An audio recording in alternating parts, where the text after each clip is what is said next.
Mangsa rumah terbengkalai perlukan pembelaan. Namun, undang-undang sedia ada terhadap pemaju dianggap belum cukup menghukum. Ia masih lemah menyebabkan masalah sama berulang dan pembeli rumah yang sepatutnya merasa gembira terus menjadi mangsa pemaju yang lalai atau mungkin tamak.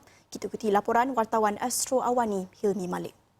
Kita telah cuba berhubung dengan pihak pemaju untuk melihat sendiri keadaan rumah, tetapi perkara ini tidak dapat respon daripada pemaju. Kami ada tanda tangan SMP. Jadi kalau dah ada SMP, macam mana rumah tu boleh terjual? Semalam kami bawakan kepada anda kisah pembeli rumah terbengkalai. Dan pada siri kali ini, kami bawakan kepada anda apa yang perlu anda tahu dan perlu anda faham dari sudut undang-undang serta tindakan yang perlu dibuat. Ikuti temu bual saya bersama Presiden Harta Guam, Datuk Nazri Mustafa.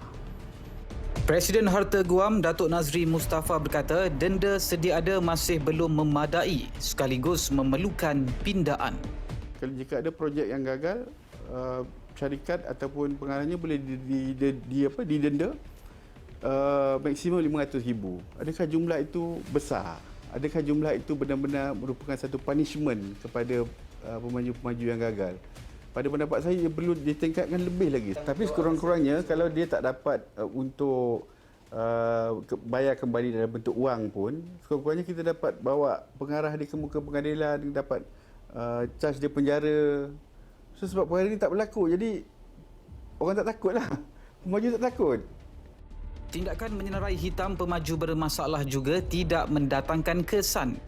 Sebab tu diorang tak kisah kalau projek mana apa yang diorang kena, tak ada kena apa pun. Memang betul lah kena blacklist, betul. Tapi macam Datuk cakap lah, dia just blacklist lah. Blacklist sajalah. So kemudian kita pun cek lah nak beli rumah akan datang senarai pemaju yang disenarai hitam dalam website KPKT. Tapi nama syarikat kan boleh tukar-tukar.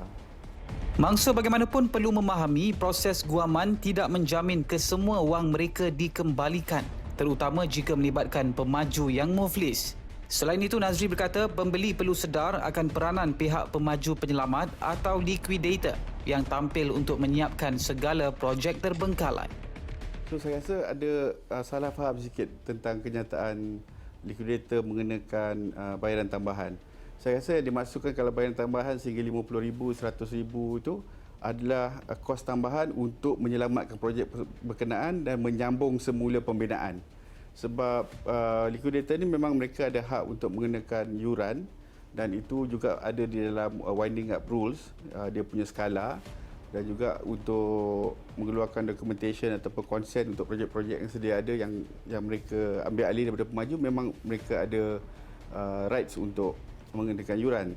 Tapi tak banyak, dalam beberapa ribu. Tapi kalau tuan berkata tentang RM100,000, RM50,000, saya rasa itu lebih kepada liquidator yang mengambil alih projek untuk menyambung semula pembinaan dan wang itu diperlukan untuk menyiapkan pembinaan.